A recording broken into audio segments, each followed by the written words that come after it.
ہم تمہیں اللہ کی خاطر کھلا رہے ہیں، لا نرید منکم جزاء ولا شکورا، ہم تم سے کسی قسم کا کوئی بدلہ نہیں چاہتے، شکریہ تک نہیں چاہتے.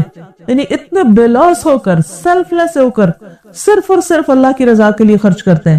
ایسے لوگوں کی جزا اللہ تعالیٰ کے پاس ہے، اور اس نے ان کے لیے ان کی آنکھوں کی ٹھنڈک کے کیسے کیسے سامان رکھے ہیں یہ اللہ ہی جانتا ہے، اور یہ سب ان کو اس دن دیے جائیں گے جب وہ اپنے رب سے ملاقات کریں گے.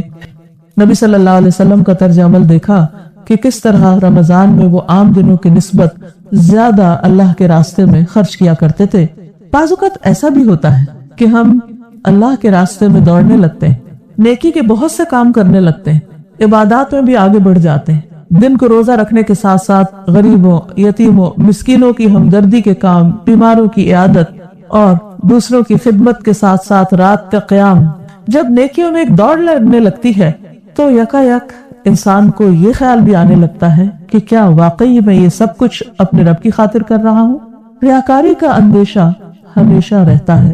ریاکاری اعمال کو بن کی طرح کھا جاتی ہے. بہترین سے بہترین عمل جزا کے اعتبار سے محروم ہو سکتا ہے اگر وہ اللہ کی خاطر نہ ہو، کیونکہ اللہ سبحانہ وتعالیٰ نے قرآن مجید میں ہمیں حکم دیا ہے کہ الا للہ الدین الخالص، خبردار سنو، اللہ ہی کا حق ہے دین خالص، ہر شائبے سے پاک، ہر ریاکاری سے پاک. یعنی جو بھی ہم نیک کام کریں وہ صرف اور صرف اللہ کی خاطر کریں. اور اللہ تعالیٰ نے حکم بھی اسی چیز کا دیا. سورۃ البینہ میں فرمایا وَمَا أُمِرُوا إِلَّا لِيَعْبُدُوا اللَّهَ مُخْلِصِينَ لَهُ الدِّينَ، اور انہیں اس بات کا حکم دیا گیا کہ وہ اللہ کی عبادت دین کو صرف اور صرف اس کے لیے خالص کرتے ہوئے کریں، یعنی اس کی عبادت میں کسی اور کو شریک نہ کریں. جیسا کہ سورۃ الکہف کے آخر میں بھی فرمایا کہ جو شخص اللہ سے ملاقات کی امید رکھتا ہے اسے چاہیے کہ وہ اپنے رب کی عبادت کرے، اچھے کام کرے، نیک عمل کرے، اور اپنے رب کی عبادت میں کسی اور کو شریک نہ کرے. یعنی کسی اور کو دکھانے کے لیے یا کسی کو خوش کرنے کے لیے یا کسی کی خاطر نہیں، صرف اور صرف اپنے رب کی رضا کی خاطر. کیونکہ اخلاص عبادت کا لب لباب ہے، اس کا مغز ہے، اس کا اصل حصہ ہے، اس کی روح ہے. کیونکہ عبادت کی ایک فارم ہوتی ہے اور ایک اسپرٹ ہوتی ہے. اگر عبادت کی صرف فارم یا ظاہری پہلو نظر آئے یا ظاہری پہلو ہی باقی رہ جائے تو وہ کھوکھلی چیز ہے. جس طرح انسان کے جسم میں اگر روح نہ ہو تو جسم روٹن ہو جاتا ہے، خراب ہو جاتا ہے. اسی طرح اگر عبادات میں روح نہ ہو یعنی نیت کا اخلاص شامل نہ ہو تو وہ عبادات بھی ضائع ہو کر رہ جاتی ہیں. قیامت کے دن ایسے اعمال کو کچھ بھی وزن نہ دیا جائے گا. لہذا جو شخص یہ چاہتا ہے کہ اس کے اعمال قبولیت کا درجہ پائیں تو اسے ہمیشہ یہ حدیث یاد رکھنی ہوگی کہ انما الاعمال بالنیات، اعمال کا دار و مدار نیتوں پر ہے. کہ انسان نے کوئی بھی کام چھوٹا ہو یا بڑا کس کے لیے کیا ہے، کیوں کیا ہے؟ دکھاوے کے لیے، شہرت کے لیے، لوگوں سے تعریف چاہنے کے لیے، لوگوں کی نظر میں کچھ بن کے دکھانے کے لیے، یا صرف اپنے رب کی رضا کے لیے.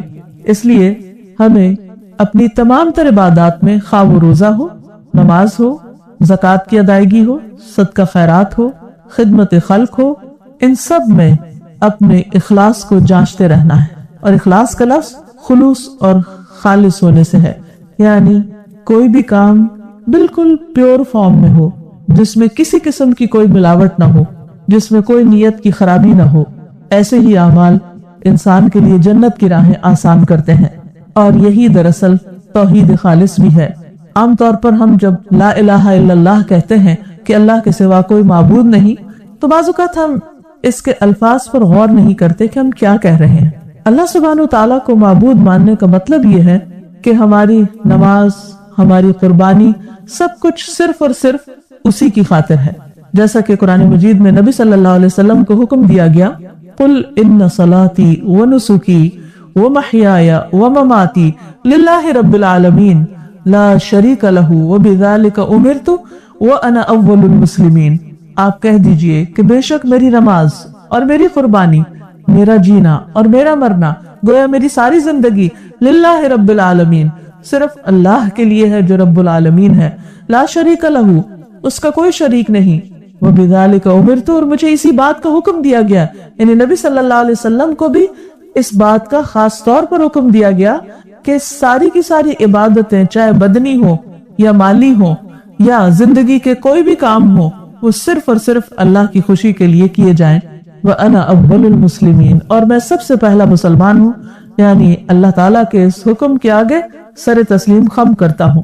ایک اور جگہ بھی نبی صلی اللہ علیہ وسلم کو خطاب کر کے اللہ تعالیٰ فرماتے ہیں قُلِ اللَّهَ أَعْبُدُ مُخْلِصًا لَهُ دِينِي، آپ کہہ دیجئے کہ میں اللہ کی عبادت کرتا ہوں، دین کو اس کے لیے خالص کرتے ہوئے، بالکل مخلص ہو کر، کیونکہ جو بھی شخص اللہ کے لیے خالص ہو کر کوئی کام کرتا ہے تو ایسے انسانوں پر پھر شیطان کا بھی کوئی زور نہیں چلتا۔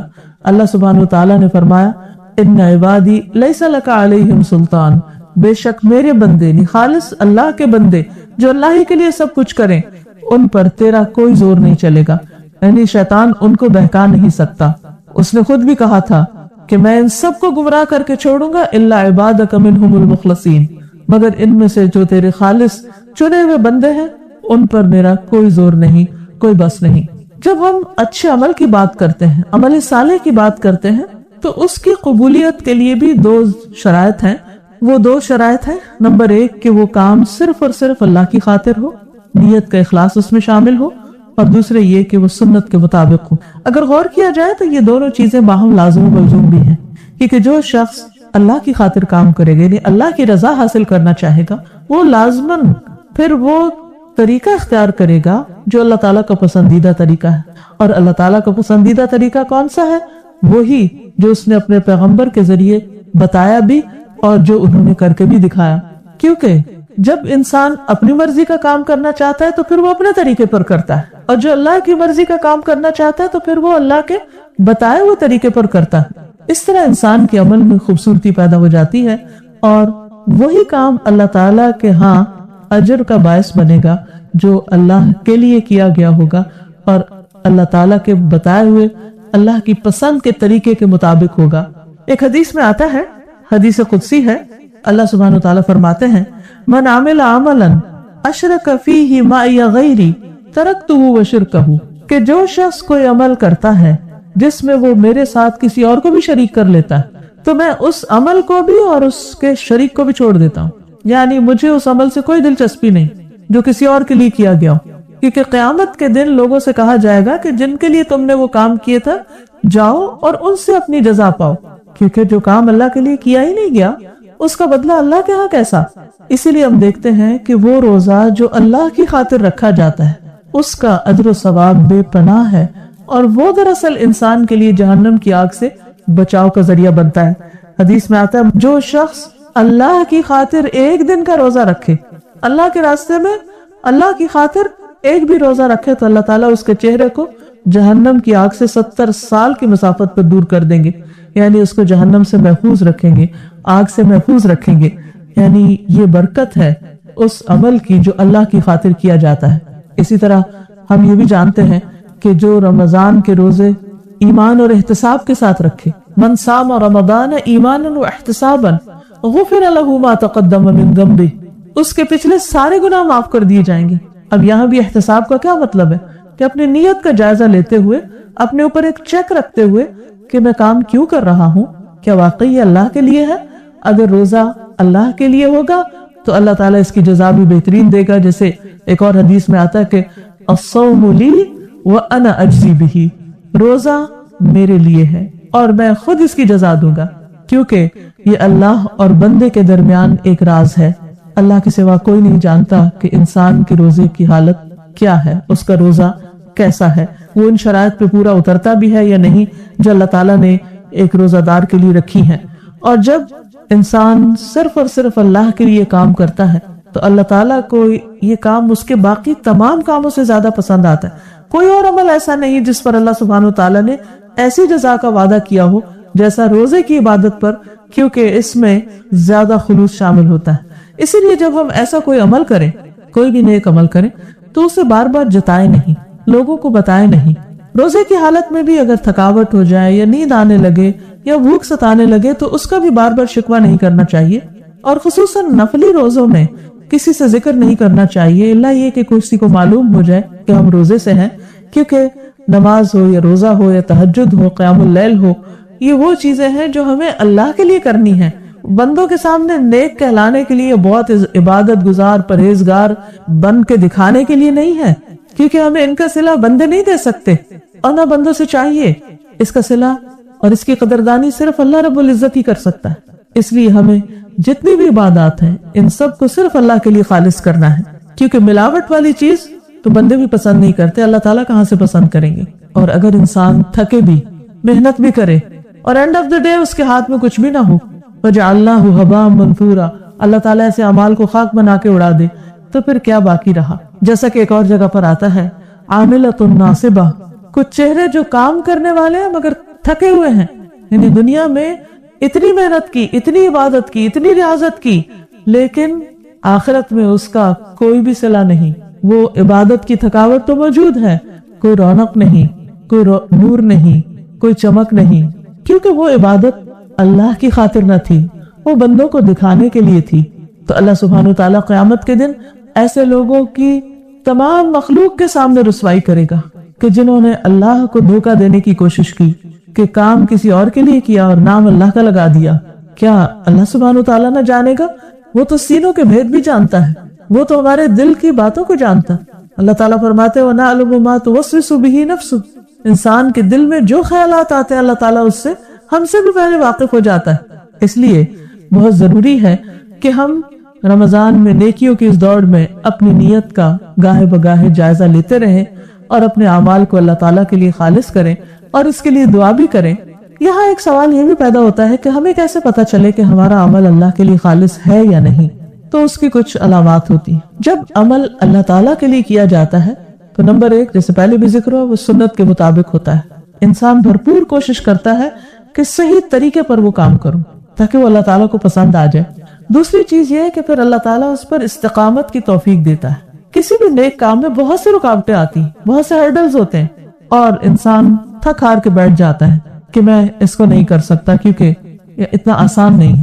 ظاہر ہے کہ جنت تو بہت مہنگا سودا ہے، آسان نہیں ہے جنت کا پانا، اور انسان کا امتحان بھی ہوتا ہے، یہ دیکھا جاتا ہے کہ واقعی وہ اپنی بات میں سچا ہے یا نہیں۔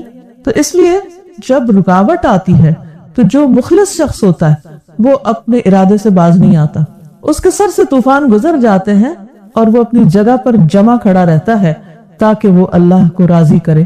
اور ویسے بھی ہم جانتے ہیں کہ رمضان کا چاند دیکھ کر ہم نے جو دعا کی اس میں توفیق مانگی تھی کہ اللہ وہ کام کروا ہم سے کہ جن سے تو راضی ہو جائے اور جن سے تو محبت رکھتا ہے۔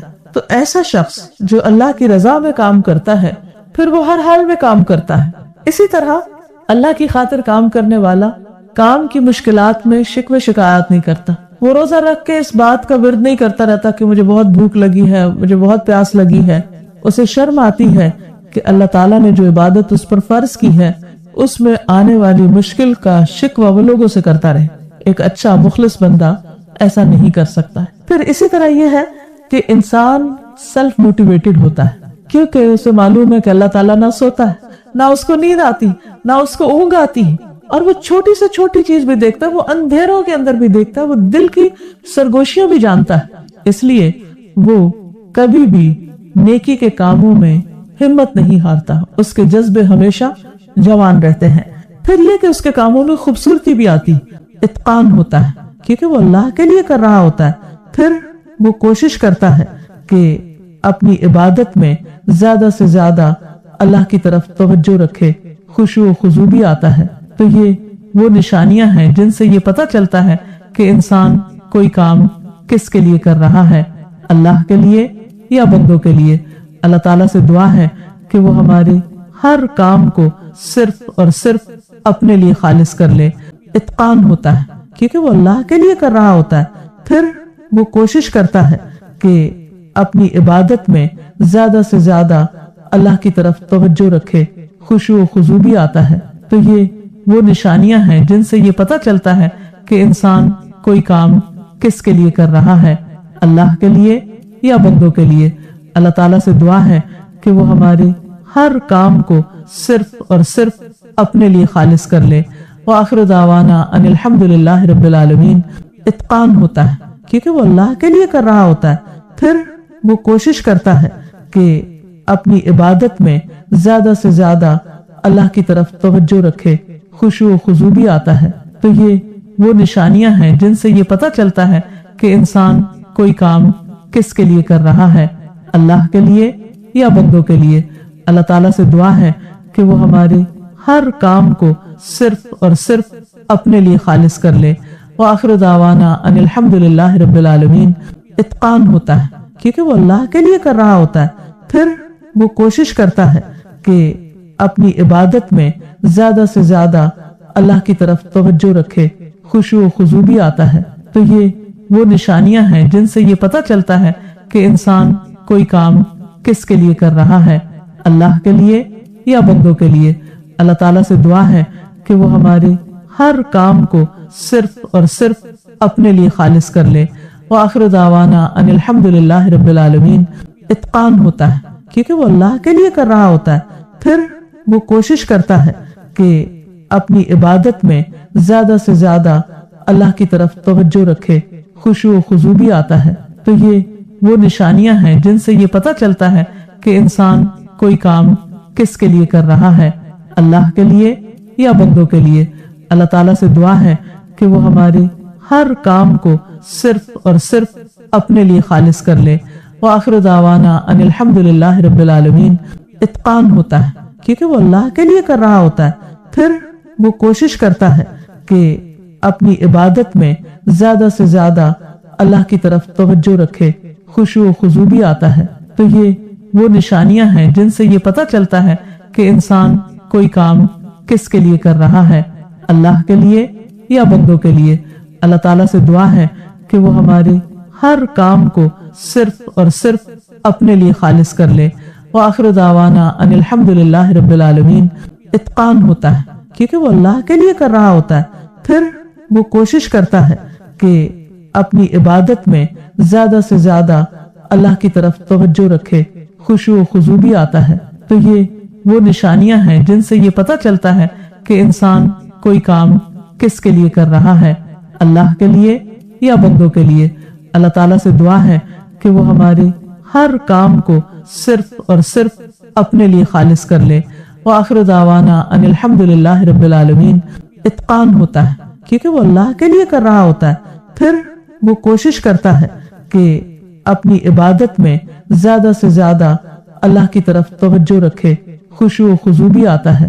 تو یہ وہ نشانیاں ہیں جن سے یہ پتہ چلتا ہے کہ انسان کوئی کام کس کے لیے کر رہا ہے، اللہ کے لیے یا بندوں کے لیے۔ اللہ تعالیٰ سے دعا ہے کہ وہ ہمارے ہر کام کو صرف اور صرف اپنے لیے خالص کر لے۔ وآخر دعوانا ان الحمدللہ رب العالمین۔ اتقان ہوتا ہے کیونکہ وہ اللہ کے لیے کر رہا ہوتا ہے، پھر وہ کوشش کرتا ہے کہ اپنی عبادت میں زیادہ سے زیادہ اللہ کی طرف توجہ رکھے، خشوع و خضوع بھی آتا ہے۔ تو یہ وہ نشانیاں ہیں جن سے یہ پتہ چلتا ہے کہ انسان کوئی کام کس کے لیے کر رہا ہے، اللہ کے لیے یا بندوں کے لیے۔ اللہ تعالیٰ سے دعا ہے کہ وہ ہمارے ہر کام کو صرف اور صرف اپنے لیے خالص کر لے۔ وآخر دعوانا ان الحمدللہ رب العالمین۔ اتقان ہوتا ہے کیونکہ وہ اللہ کے لیے کر رہا ہوتا ہے، پھر وہ کوشش کرتا ہے کہ اپنی عبادت میں زیادہ سے زیادہ اللہ کی طرف توجہ رکھے، خشوع و خضوع بھی آتا ہے۔ تو یہ وہ نشانیاں ہیں جن سے یہ پتہ چلتا ہے کہ انسان کوئی کام کس کے لیے کر رہا ہے، اللہ کے لیے یا بندوں کے لیے۔ اللہ تعالیٰ سے دعا ہے کہ وہ ہمارے ہر کام کو صرف اور صرف اپنے لیے خالص کر لے۔ وآخر دعوانا ان الحمدللہ رب العالمین۔ اتقان ہوتا ہے کیونکہ وہ اللہ کے لیے کر رہا ہوتا ہے، پھر وہ کوشش کرتا ہے کہ اپنی عبادت میں زیادہ سے زیادہ اللہ کی طرف توجہ رکھے، خشوع و خضوع بھی آتا ہے۔ تو یہ وہ نشانیاں ہیں جن سے یہ پتہ چلتا ہے کہ انسان کوئی کام کس کے لیے کر رہا ہے، اللہ کے لیے یا بندوں کے لیے۔ اللہ تعالیٰ سے دعا ہے کہ وہ ہمارے ہر کام کو صرف اور صرف اپنے لیے خالص کر لے۔ وآخر دعوانا ان الحمدللہ رب العالمین۔ اتقان ہوتا ہے کیونکہ وہ اللہ کے لیے کر رہا ہوتا ہے، پھر وہ کوشش کرتا ہے کہ اپنی عبادت میں زیادہ سے زیادہ اللہ کی طرف توجہ رکھے، خشوع و خضوع بھی آتا ہے۔ تو یہ وہ نشانیاں ہیں جن سے یہ پتہ چلتا ہے کہ انسان کوئی کام کس کے لیے کر رہا ہے، اللہ کے لیے